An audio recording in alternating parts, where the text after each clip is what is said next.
Assalamualaikum warahmatullahi wabarakatuh.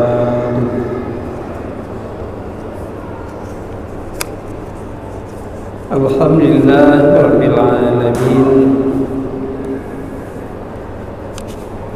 alladzi an'amana bi ni'matil iman wal islam.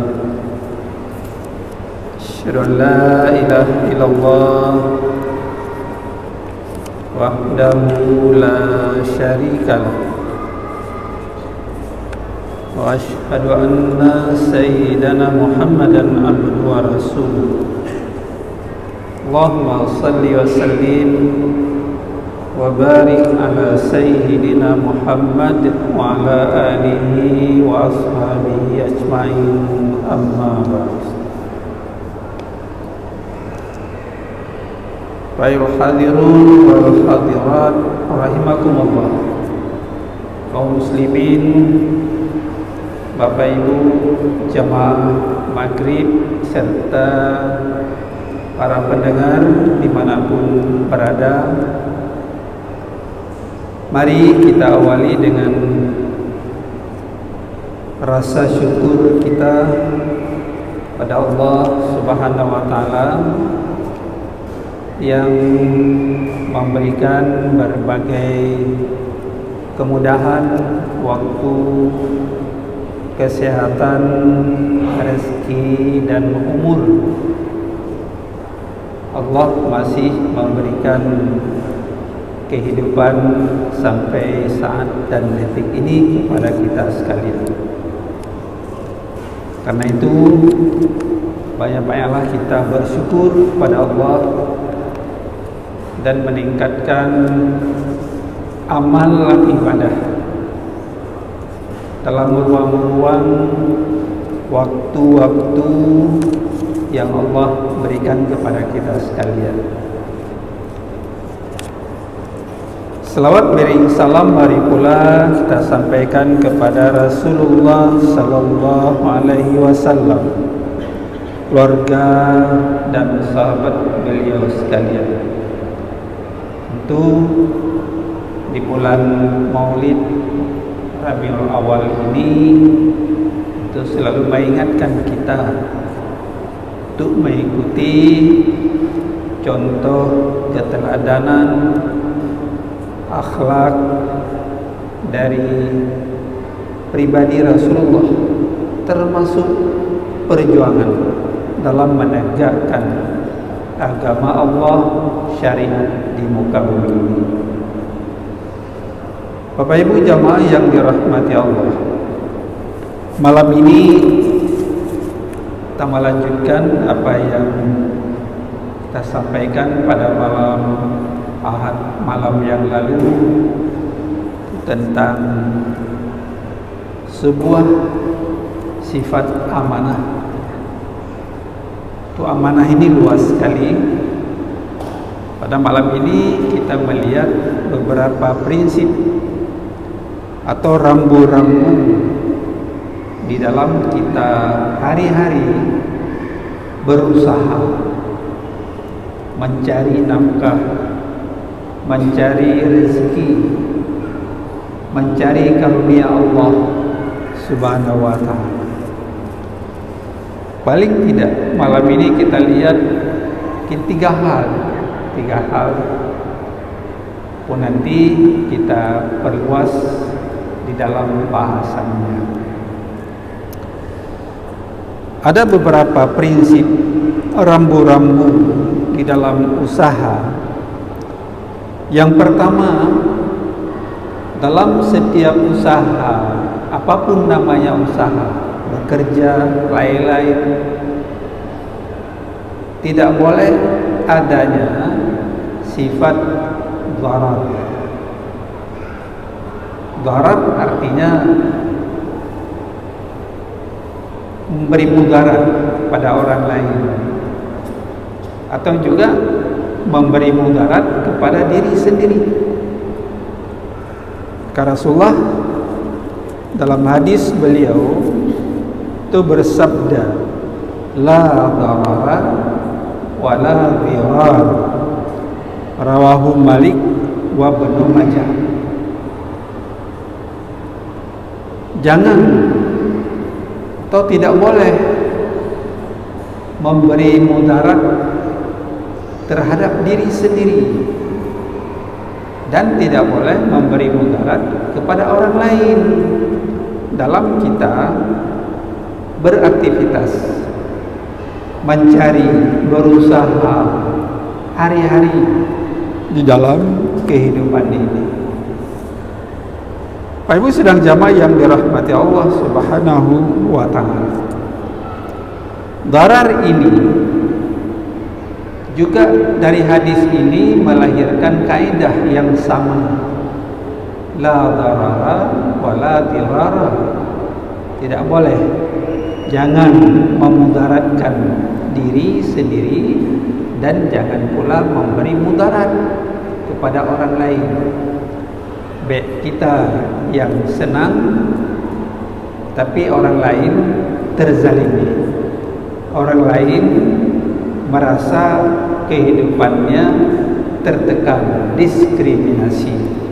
Maka syariat dari awal ini menegaskan secara indah dan baik sekali, hidup ini adalah tidaklah lama, hidup ini adalah sementara dalam waktu-waktu yang sudah Allah tentukan kepada kita sekalian. Bapak Ibu sidang jamaah yang dirahmati Allah Subhanahu wa ta'ala. Kemudian yang kedua, ketidakjelasan dalam usaha. Ana jelas milik kita juga bukan, milik orang lain juga bukan, halal juga tidak jelas, haram juga tidak jelas. Al halal bayyinun wal haram bayyinun wa bainahuma mutasyabihat. Yang halal itu sudah jelas kata Rasulullah, yang haram pun sudah dijelaskan dalam nas, dalil. Tidak ada yang tidak dijelaskan. Tapi di antara keduanya itu, halal tidak jelas, haram tidak jelas, itu mutasyabihat, samar-samar, bukan halal, bukan haram. Maka ada kaidah menyebutkan, kalau bertemu antara halal dan haram, mana kita ambil? Tentu kita menangkan yang halal, kita ambil yang halal, kita geser yang haram. Jangan dua-dua, halal haram sama saja, tentu tidak dibenarkan dalam syariat ya. Apalagi milik orang lain, apalagi hak orang lain, harus kita perjelas, kita berikan pada yang memilikinya. Kemudian yang ketiga, zulmun, zalim. Zalim, menganiaya ya. Berjalan dalam kegelapan, bukan pada nur cahaya siratal mustaqim ya. Itu kezaliman. Zalim merugikan atau tidak adil terhadap salah satu pihak. Ada hak orang lain pada diri kita, kita tahan. Ada upah, ujrah pekerja tidak kita berikan. Ada harta orang kita anggap harta sendiri.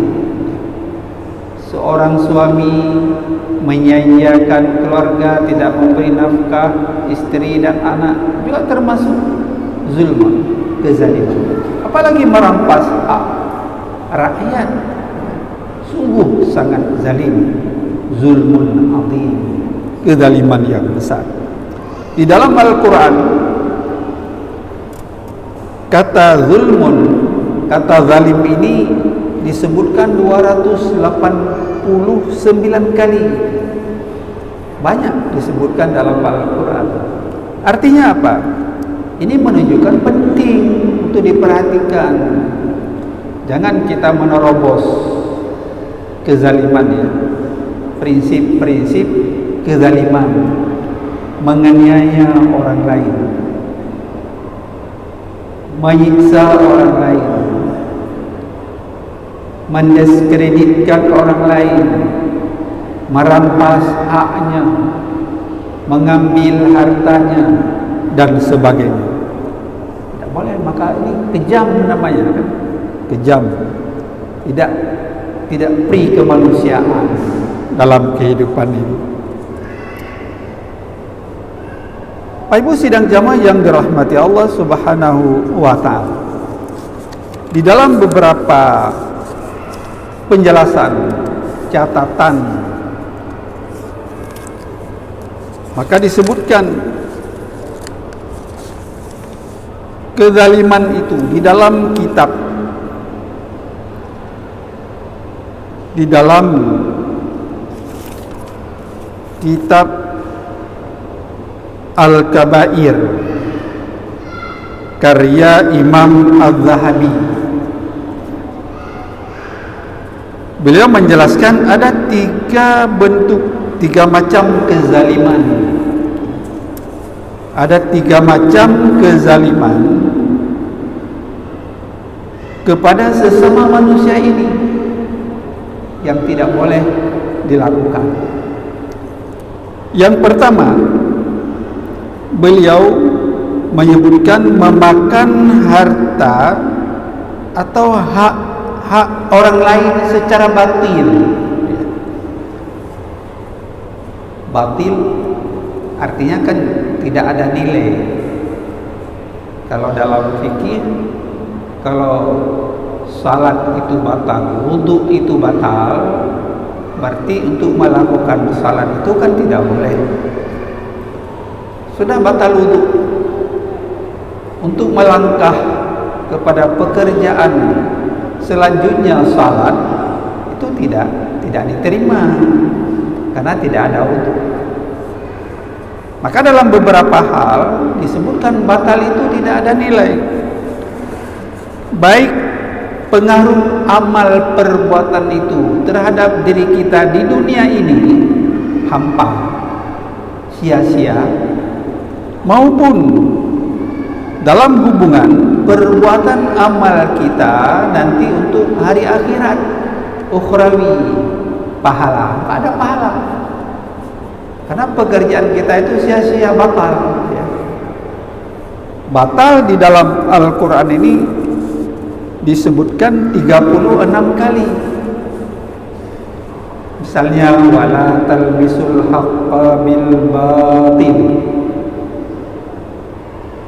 jangan kamu mencampur adukan antara yang hak dengan yang batil. Baik melawak, baik campur baur. Yang hak, yang benar itu benar. Yang benar itu datangnya dari Allah. Al-haqqu mir rabbika fala takunanna minal mumtarin. Kebenaran itu datangnya dari Tuhanmu. Jangan ragu-ragu. Al-haq mir rabbik. Lawan hak batil. Kontras. Tak bisa bertemu Bapak Ibu sekalian hak dan batil. Pasti dia berpisah. Air dengan minyak enggak pernah bisa bercampur. Tagawa, aduk, tetap dia memisahkan diri nanti. Kecuali memang sudah disengaja ya. Tak peduli hak dan batil, Ketika habis tagawa minyak dengan ini, itu berpisah lagi elemennya. Tak bisa dia bersatu. Begitu juga hak dengan batil. Bagaimanapun kita upayakan, kita integrasikan, kita campur, pasti dia memisahkan diri. Kalaulah dipaksa melakukan, itulah sebuah kezaliman, sebuah dosa dari Allah Subhanahu wa taala. Ini batin, ya. Tidak ada apa-apa di situ. Kita melakukan, tidak ada imbalan apa-apa. Ya. Kalau dalam hubungan dengan amal ukhrawi, tidak ada pahala, ya, hampa, sia-sia. Ini yang pertama, kata Az-Zahabi dalam kitabnya Al-Kabair, jangan memakan harta atau hak orang lain secara batil. Carilah yang hak kita, ya, yang halal sebagainya. Yang kedua, itu membunuh, memukul, melukai, menyakiti secara fisik. Maka dalam Islam ini kan tidak dibenarkan, ya. Kalau seseorang membunuh seseorang yang lain bighairi haq, tanpa hak, tanpa yang dibenarkan oleh syariat, oleh Islam, oleh Allah, tentu berlaku hukum qisas. Tumbalah si A dibunuh, si B yang membunuh juga harus dikisas, harus dibalas yang setimpal. Itu hukum Islam, ya. Begitu, sangat konkret, tapi sangat adil. Bukan diskriminasi, tapi sangat adil hukum Allah Subhanahu wa taala. Kita ada di dalam tujuan Allah turunkan syariat itu menjaga kehormatan, menjaga jiwa. Tidak boleh saling membunuh, menyakiti dan sebagainya. Jangankan sesama manusia, dengan lingkungan, dengan binatang saja tidak boleh menyiksa tanpa peri kemanusiaan, kan begitu. Yang ketiga, menghina, mencela, mengutuk yang tidak beralasan, ya, dan sebagainya. Menganggap kita lebih dari berbagai sisi mungkin, ya. Menghina orang lain, mencaci orang lain, tentu ini tidak dibolehkan sama sekali. Bapak Ibu sidang jamaah yang dirahmati Allah Subhanahu wa taala, itu bentuk-bentuk kezaliman. Orang-orang yang berbuat kezaliman kepada orang lain akan mendapatkan balasan yang setimpal dari Allah Subhanahu wa taala. Di antaranya adalah akan diberi balasan yang seumpamanya, sejenis dalam bentuk kezaliman yang pernah dia lakukan untuk orang lain. Contoh, Rasulullah memberikan contoh dalam sabdanya, hadis riwayat Bukhari. Qala Rasulullah sallallahu alaihi wasallam, man akhadha minal ardi shibran bighairi haqqihi khusifa bihi yawmal qiyamati ila sab'i ardin.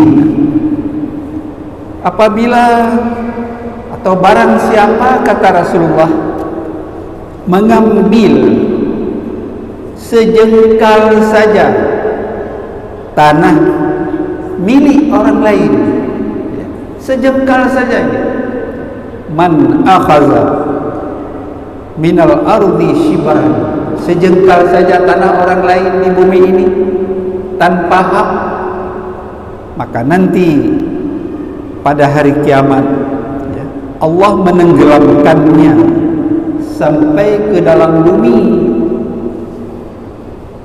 dalam 7 lapis bumi nantinya.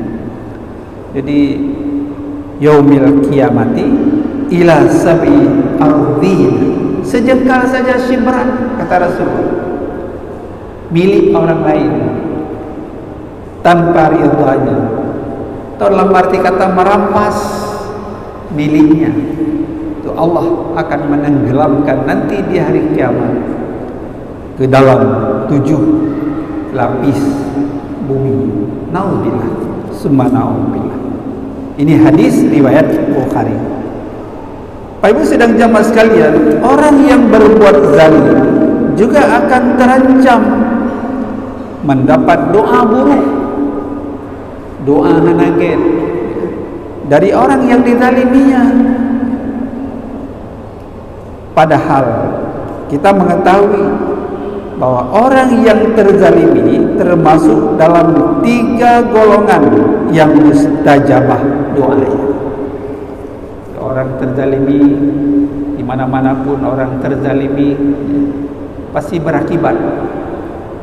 Ini ada di viral Rempang, Pulau Rempang, Kepri, mau diusir katanya ya, dipaksa keluar, semua barang-barang harus keluarkan ya, ditinggalkan dan sebagainya.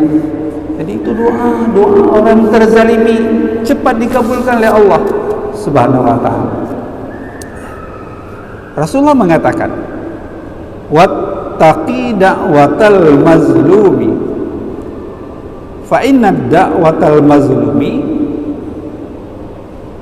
mujabatun. Hadis riwayat Malik. Takutlah, kata Rasulullah, terhadap doa orang yang terzalimi. Kalau ada orang terzalimi, cepat sekali Allah kabulkan. Sebab doa yang terzalimi mustajabah, cepat diijabah oleh Allah Subhanahu wa ta'ala. Pasti akan terjadi akibat siapapun dia yang melakukan kezaliman terhadap orang lain ya. Orang yang berbuat zalim juga akan menghadapi tuntutan di persidangan nanti di padang mahsyar oleh Allah tentunya ya. Karena kan maka nanti salah satu di antara 4 pertanyaan akan ditanya, dari mana rezeki itu, dari mana kekayaan rezeki yang kamu dapat, min aina tasabah wa bima anfaqah, dan kemana rezeki harta itu kamu gunakan. Jadi nanti kan pertanyaan dari Allah yang tidak bisa lepas di yaumil qiyamah. Di yaumil qiyamah siapapun dia ada mas'uliyah dari Allah Subhanahu wa ta'ala. Di hari perhitungan dan pembalasan tersebut, semua orang akan diminta pertanggungjawaban secara konkret.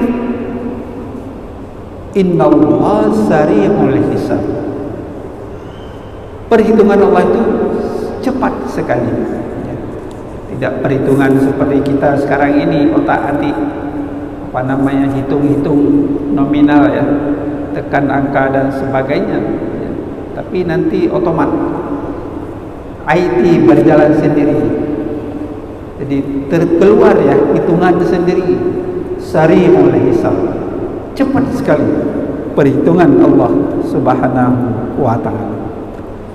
Dengan demikian Bapak Ibu sidang jamaah yang dirahmati Allah Subhanahu wa ta'ala, tidak ada yang bisa berbohong, tidak ada yang menghelah, berkilah, beralasan di hadapan Allah Subhanahu wa ta'ala. Dalam surah Yasin sering kita baca. Dalam surah Yasin sering kita baca ayat ke-65, al-yawma nakhtimu ala afwahihim wa tukallimuna aydihim wa tashhadu arjuluhum bima kanu yaksibun. Sering kita baca dalam surah Yasin. Pada hari itu Allah tutup, Allah kunci ngomongnya, mulutnya kan Allah kunci ya, digembok oleh Allah. Al-yawma nakhtimu ala afwahihim, digembok, dikunci mulut ini enggak bisa ngomong lagi. Wa tukallimuna aydihim, tapi yang berbicara itu tangan, kedua tangannya. Secara lahiriah mungkin kita tidak mengatakan tidak mungkin. Ya, kalau di dunia ya tidak mungkin tangan bisa berbicara. Tapi nanti kebalikan di akhirat, tangan bisa berbicara. Tanganlah yang berbicara. Dia akan ngomong, akan mempersaksikan tangan ini di hadapan Allah Subhanahu wa ta'ala, mengambil yang bukan haknya, memberikan juga kepada tempat maksiat dan sebagainya. Tangan, wa tukallimuna aydihim wa tashhadu arjuluhum bima kanu yaksibun. Sementara kaki yang Allah berikan ini jadi saksi, menjadi saksi nanti, ya, saksi di hadapan Allah Subhanahu wa ta'ala. Makanya Bapak Ibu sidang jamaah yang dirahmati Allah Subhanahu wa ta'ala, Rasulullah mengingatkan kita hadis Abi Hurairah, ada ala adullukum ala ma yamhullahu bil khataya wa yarfa'u bid darajat. Sukakah aku tunjukkan kepadamu sesuatu yang Allah hapuskan segala dosa dan kesalahan dari diri kita, ya. Dan Allah mengangkat derajat. Tentu para sahabat, ya Rasulullah ingin sekali mengetahui apa itu. Allah hapuskan segala dosa, Allah angkat derajat, ya, di kehidupan ini. Yang pertama, isbagul wudu alal makari, selalu berwudu. Habis keluar angin batal, wudu lagi, ya. Wudu lagi.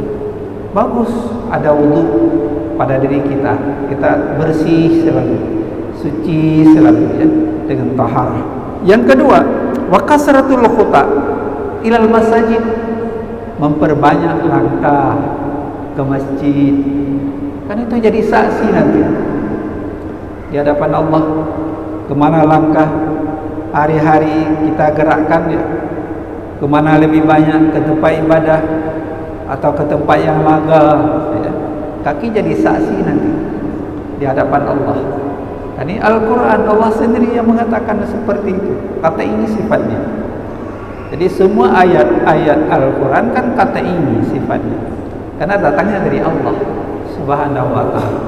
Gak bisa terbantahkan dengan alasan dan dalil apapun, ya, karena itu Al-Quran sebagai mukjizat. Jadi memperbanyak langkah ke masjid, ke tempat-tempat ibadah. Subhanallah. Yang ketiga, wantidhari shalah ba'da shalah, dan menunggu waktu salat kepada waktu salat berikutnya. Fadzalika itu perjuangan, kata Rasulullah. Fadzalika itu perjuangan. Karena beratkan Bapak Ibu sekalian, sabar menunggu itu berat. Lebih baik keluar sajalah ke warung kopi sana, ngobrol. Itu lama-lama di masjid kan jenuh, bosan. Padahal menunggu waktu salat kepada waktu salat berikutnya itu fadzalika, itu sebuah perjuangan melawan segala godaan kehidupan duniawi ini, ya, yang pengaruh was-was dari syaitan laknatillah. Pak Ibu sidang jamaah yang dirahmati Allah Subhanahu wa ta'ala. Dengan demikian Bapak Ibu sidang jamaah, di dalam beberapa ayat juga Allah menjelaskan,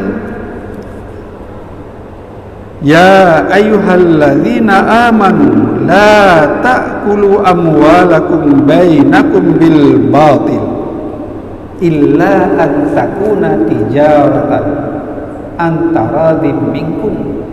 Wahai orang-orang yang beriman, jangan sekali-kali kamu memakan harta di antara kamu dengan cara yang batil, dengan cara yang tidak hak, dengan cara yang tidak benar, kecuali saling suka dan ridha di antara kamu, dijual beli dan sebagainya, bukan karena riba, bukan karena rentenir, tapi secara diadha, tidak menganiaya, tidak mendalimi orang lain untuk memperkaya diri dan sebagainya. Apalagi harta-harta wakaf, bukan hak kita misalnya, untuk kepentingan hasilnya jadi milik kita dan sebagainya, tentu lebih berat lagi pertanggungjawaban di hadapan Allah Subhanahu wa taala. Dalam tafsir Ibnu Katsir, ayat ini disyarah, dijelaskan, yanhallahu ta'ala ibadil mu'minin ay ya'kulu amwala ba'dahum ba'dha bil batil ay bi anwa'il muqasibil lati hiya ghairu masyru'atin ka anwali wa ghairi. Allah sangat melarang memakan harta secara batil di antara kamu, dilarang sekali dalam berbagai upaya, mencuri, merampas, menipu dan sebagainya, tentu sangat dilarang oleh Allah Subhanahu wa taala. Mari Bapak Ibu sidang jamaah sekalian, kita terus memperteguh keyakinan, mengkonstruksikan iman kita bahwa apa yang kita cari hari-hari ini adalah yang halal. Maka Rasulullah mengatakan kullu lahmin nabata minal haram fa aula minna. Setiap daging yang tumbuh dari barang yang tidak halal akan lebih dekat, lebih banyak pengaruhnya kepada yang tidak baik atau kepada neraka, kata Rasulullah sallallahu alaihi wasallam. Bapak Ibu sidang jamaah yang dirahmati Allah, demikian untuk malam ini yang mudah-mudahan ada manfaatnya. Kepada Allah selalu kita memohon petunjuk dan hidayah agar kita tetap di dalam bingkai syariat Shiratal Mustaqim, dan Allah mudahkan kita nanti menuju ke surga Allah Subhanahu wa taala. Amin ya rabbal alamin. Wallahu waliyut taufiq wal hidayah. Assalamualaikum warahmatullahi wabarakatuh.